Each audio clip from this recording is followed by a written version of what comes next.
गेहूं, आटा और चीनी के बाद अब सरकार ने मैदा, सूजी के निर्यात पर भी लगा दिया है प्रतिबंध। 14 अगस्त से प्रतिबंध प्रभावी है। चिंता भी बढ़ गई है गेहूं की उपलब्धता को लेकर। जानिए पूरी रिपोर्ट विस्तार से।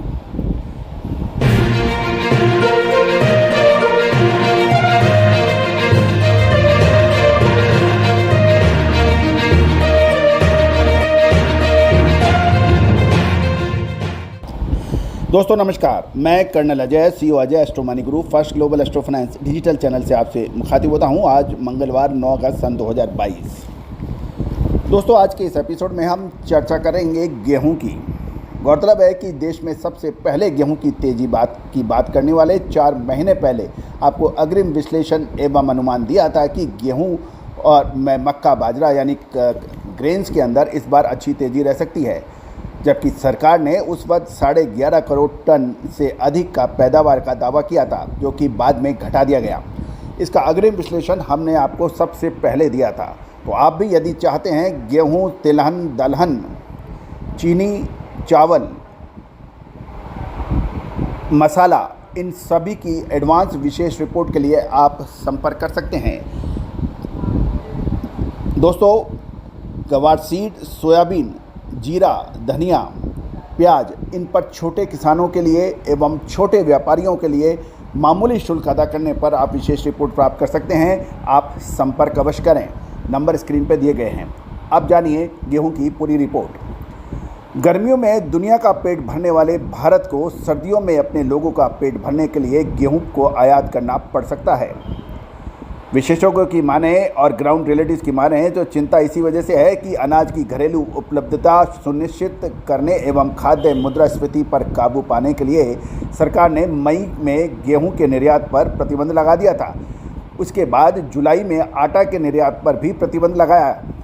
अब अगस्त महीने में मैदा, सूजी, होल मीट, आटा, चोकर सहित पर भी प्रतिबंध लगा दिया गया है और ये केंद्र का ये फैसला 14 अगस्त से प्रभावी हो जाएगा। 8 से 14 अगस्त के बीच मैदा और सूजी का कंसाइनमेंट भेजने की इजाज़त होगी, लेकिन शर्त यह है कि सरकार के नोटिफिकेशन के पहले माल जहाज़ पर लोड हो चुका होना चाहिए या फिर कंसाइनमेंट कस्टम विभाग को सौंपा जा चुका होना चाहिए। मौजूदा पॉलिसी के तहत अभी गेहूं के निर्यात पर बनी अंतर मंत्रालय कमेटी की सिफारिश के बाद ही आटे का निर्यात किया जा सकता है। नए कानून के तहत कमेटी की सिफारिश के बाद ही इसका निर्यात किया जा सकेगा।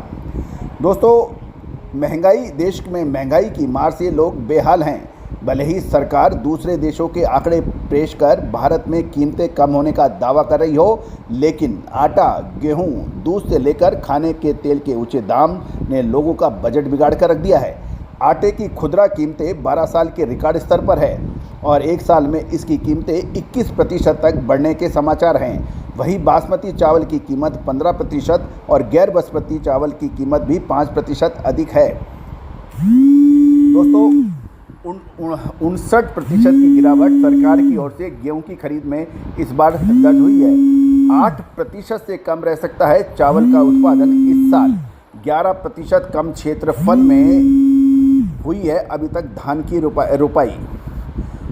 दोस्तों खाने के तेल की कीमतों में भी बीते एक साल से जोरदार इजाफा हुआ है।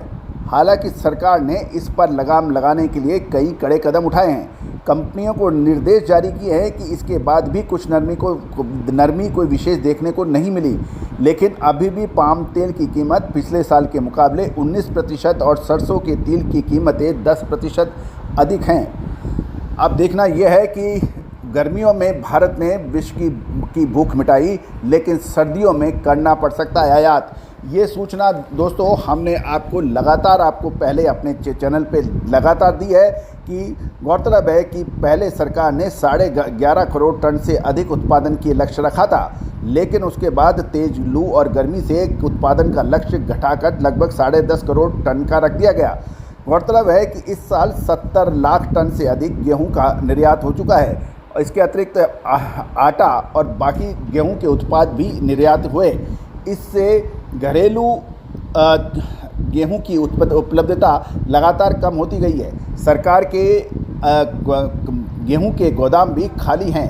क्योंकि सरकार ने लगभग 4 करोड़ 44 लाख टन सरकारी गेहूं की खरीद की लक्ष्य रखा था, जो कि लगभग 1 करोड़ 85 लाख टन या 87 लाख टन ही खरीद हो पाई।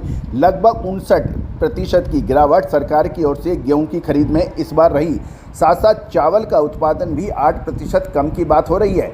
11% कम क्षेत्रफल धान की रुपाई में अभी तक हुई है, क्योंकि वेस्ट बंगाल, बिहार और उत्तर प्रदेश में इस समय पानी की कमी चल रही है, जबकि देश के अन्य हिस्से महाराष्ट्र, राजस्थान, पंजाब, हरियाणा, मध्य प्रदेश आदि में तेज बरसात हो रही है। अब देखना यह है आगे क्या होगा, क्या धान की कीमतें और भी बढ़ेंगी। पिछले 1 से 1.5 महीने में चावल के दाम ज़बरदस्त बढ़ चुके हैं। दोस्तों, देश दुनिया की खबर के लिए आप हमारे चैनल को सब्सक्राइब अवश्य कीजिए। आप पहली बार आए हैं तो इसको सब्सक्राइब अवश्य कीजिए। बेल आइकन यानी घंटी के निशान को भी आप दबाइए, ताकि सबसे पहले आप तक नोटिफिकेशन भेजा जा सके हर एपिसोड के लिए। याद रखना, 42 कमोडिटीज़ पर देश में अपडेट, देश दुनिया की खबर, रिसर्च देने वाला देश का पहला channel. All the very best, good luck, happy trading.